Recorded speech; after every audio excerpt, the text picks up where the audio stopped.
ربیع الاول میں یہ تسبیح حضرت محمد صلی اللہ علیہ وسلم نے پڑھی۔ جس گھر میں یہ تسبیح پڑھی جائے اس گھر کا بچہ بچہ ارب پتی بن جاتا ہے، بے شک آزما لو۔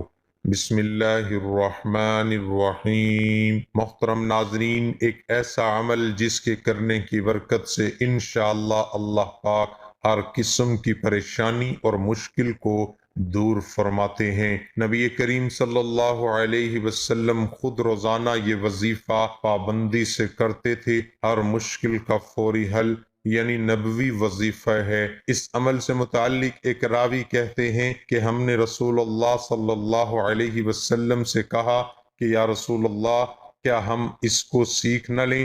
آپ صلی اللہ علیہ وسلم نے فرمایا، کیوں نہیں؟ یہ کلمات اس لائق ہیں، جو بھی انہیں سنے اور اسے سیکھ لے۔ آپ صلی اللہ علیہ وسلم جس قرآن کی تعلیم فرماتے، اپنی عملی زندگی میں اس کو قابل تقلید بنا کر پیش کرتے۔ قرآن کے بعد اگر کوئی چیز ہے تو وہ صاحب قرآن کی سیرت مبارک ہے۔ پیغمبر اسلام صلی اللہ علیہ وسلم کی سیرت و اخلاق کی عظمت کے آگے سرنگوں نظر آتے ہیں، اور ان کے قول و عمل کی صداقت سے سند حاصل کیے بغیر دنیا کا کوئی انسان اخلاق کے اعتبار سے بڑا نہیں بن سکتا۔ اللہ تعالیٰ نے رسول اللہ صلی اللہ علیہ وسلم کو ایک مثالی نمونہ بنا کر دنیا میں بھیجا ہے، اور لوگوں کو یہ ہدایت دی ہے کہ زندگی کے ہر شعبے، ہر دور، ہر حال میں اس نمونے کے مطابق خود بھی بنیں اور دوسروں کو بھی بنانے کی فکر کریں۔ لہٰذا آپ کو کسی بھی قسم کی پریشانی ہو، دنیاوی یا دینی ہو، جسمانی یا کاروباری پریشانی ہو، آپ کی اولاد کے رشتے نہ آنے کی پریشانی ہو، ملازمت یا کاروبار میں نقصان ہو رہا ہو، ملازمت نہ مل رہی ہو، امتحانات میں کسی مشکل کا سامنا ہو، کسی بھی قسم کی پریشانی جس میں آپ مبتلا ہوں، جس کی وجہ سے آپ پریشان ہوں، تو آپ اس مختصر اور آسان عمل کو اپنی زندگی کا معمول بنا لیجئے۔ انشاءاللہ عمل کی برکت سے اللہ پاک اپنا خاص فضل فرمائیں گے۔ تو ناظرین، اگر آپ چاہتے ہیں آپ کو اس وظیفے کا پورا فائدہ ہو تو اس ویڈیو کو آخر تک ضرور دیکھیے گا۔ ناظرین، ہم تمام وظیفے انسانیت کی فلاح کے لیے اپلوڈ کرتے ہیں، اس لیے ہماری حوصلہ افزائی کے لیے ویڈیو کو لائک ضرور کر دیا کریں۔ محترم ناظرین، پروردگار عالم نے اپنے پیارے حبیب محمد مصطفیٰ احمد مجتبیٰ صلی اللہ علیہ وسلم کو تمام جہاں والوں کے لیے رسول رحمت بنا کر بھیجا۔ آیت میں مذکورہ لفظ عالمین عالم کی جمع ہے، جس میں ساری مخلوقات بشمول انسان، فرشتے، جنات، حیوانات، نباتات، حمادات سب ہی داخل ہیں۔ رسول اکرم صلی اللہ علیہ وسلم ان سب کے لیے رحمت اس طور پر ہیں کہ دنیا میں قیامت تک اللہ تعالیٰ کا ذکر و تسبیح اور اس کی عبادت و بندگی آپ صلی اللہ علیہ وسلم کے دم سے قائم اور آپ کی تعلیمات کی برکت سے جاری و ساری ہے۔ یہی وجہ ہے کہ جب زمین پر کوئی بھی اللہ کا کہنے والا نہیں رہے گا تو قیامت آ جائے گی۔ صحیح مسلم میں حضرت ابو ہریرہ رضی اللہ تعالی عنہ سے روایت ہے کہ نبی کریم صلی اللہ علیہ وسلم نے ارشاد فرمایا کہ میری اور میری امت کی مثال ایسی ہے جیسے کسی شخص نے آگ جلائی تو پروانے اور پتنگے آ کر اس میں گرنے لگے۔ میں تمہیں کمر سے پکڑ کر کھینچتا ہوں اور تم اس میں گرتے ہو، یعنی میری منع کرنے کے باوجود تم اللہ کی نافرمانی، فسق و فجور کا ارتکاب کر کے جہنم کی آگ میں گرنے لگے ہو، اور آپ کی رحمت انسانوں میں مؤمن و کافر دونوں کے لیے عام ہے۔ صحیح مسلم میں حضرت ابو ہریرہ سے روایت ہے کہ آپ صلی اللہ علیہ وسلم سے التماس کی گئی کہ اے اللہ کے رسول صلی اللہ علیہ وسلم، مشرکوں کے لیے بد دعا فرمائیں۔ آپ صلی اللہ علیہ وسلم نے فرمایا کہ میں لوگوں کے لعنت کرنے والا بنا کر نہیں بھیجا گیا ہوں، بلکہ مجھے رحمت بنا کر بھیجا گیا ہے۔ ایک حدیث میں آیا ہے، اے پیارے حبیب صلی اللہ علیہ وسلم، تو نہ ہوتا تو میں دنیا کو نہ بناتا۔ ایک حدیث قدسی میں فرمایا گیا، اے میرے نبی، اگر آپ صلی اللہ علیہ وسلم کو پیدا کرنا مقصود نہ ہوتا تو میں آسمانوں کو کبھی پیدا نہ کرتا۔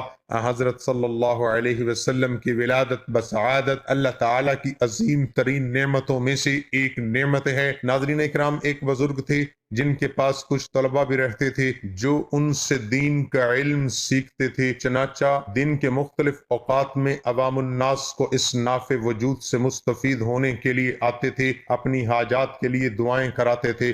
وہ بزرگ ایک دن اپنے طلباء کے ساتھ مسند پر بیٹھے تھے، ایک شخص آیا اور اس نے درخواست کی، اے حضور، میں بہت گنہگار ہوں، میں نے ساری زندگی گناہ کیے، میرے لیے دعا کریں کہ اللہ پاک میرے گناہ معاف کر دے۔ ان بزرگ نے اسے نصیحت کی، یہ ایک تسبیح روزانہ کر لیا کری۔ وہ شخص چلا گیا۔ اس کے بعد ایک اور شخص آیا اور شکایت کی کہ ایک لمبے عرصے سے ہمارے ہاں بارشیں نہیں ہو رہی، جس سے ہماری فصلیں تباہ ہو رہی ہیں، آپ دعا کر دیں کہ اللہ پاک ہم پر اپنی رحمتیں فرمائے اور ہماری فصلیں تباہ ہونے سے بچ جائیں اور ہماری خوراک کا بندوبست ہو جائے۔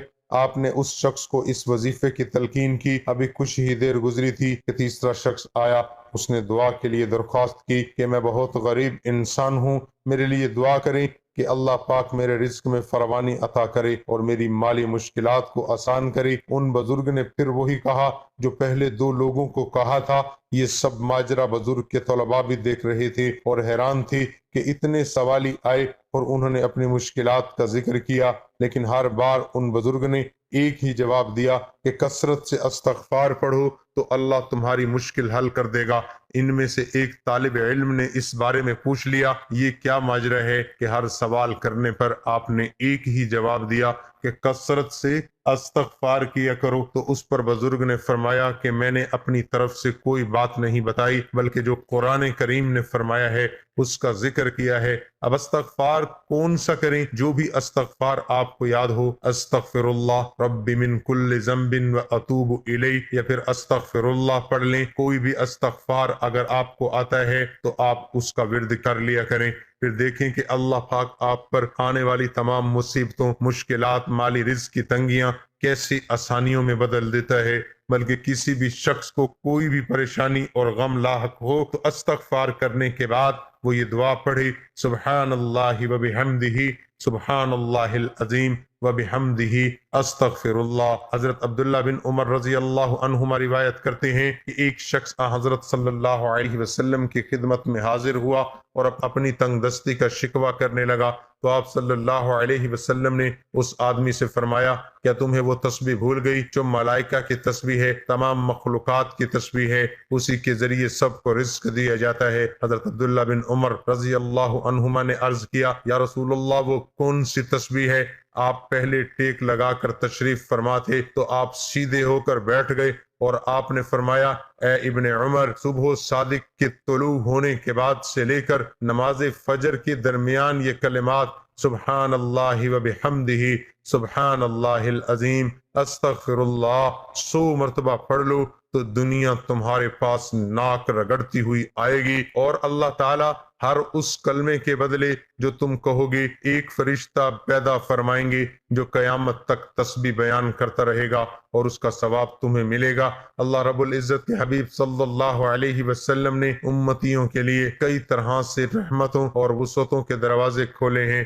احادیث مبارکہ کا مطالعہ کرنے سے پتہ چلتا ہے کہ بظاہر چھوٹی چھوٹی نیکیوں پر بڑے بڑے ثوابوں کی بشارتیں ہیں، اسی طرح کئی ایسے اعمال بھی ارشاد فرمائے کہ جن کا ثواب تو ہے ہی، ساتھ ہی رزق میں وسعت، برکت اور کشادگی بھی ملتی ہے۔ چنانچہ وہ تسبیح جس کی برکت سے روزی دی جاتی ہے۔ ایک صحابی رضی اللہ عنہ حضور صلی اللہ علیہ وسلم کی خدمت اقدس میں حاضر ہوئے اور رزق کی تنگی کے بارے میں بتاتے ہوئے عرض کی، دنیا نے مجھ سے پیٹھ پھیر لی ہے۔ آپ صلی اللہ علیہ وسلم نے فرمایا، کیا وہ تسبیح تمہیں یاد نہیں جو فرشتوں کی تسبیح ہے اور جس کی برکت سے روزی دی جاتی ہے؟ طلوع فجر کے ساتھ 100 بار کہا کر، سبحان اللہ و بحمدہ، سبحان اللہ العظیم و بحمدہ، استغفر اللہ، دنیا تیرے پاس ذلیل و خوار ہو کر آئے گی۔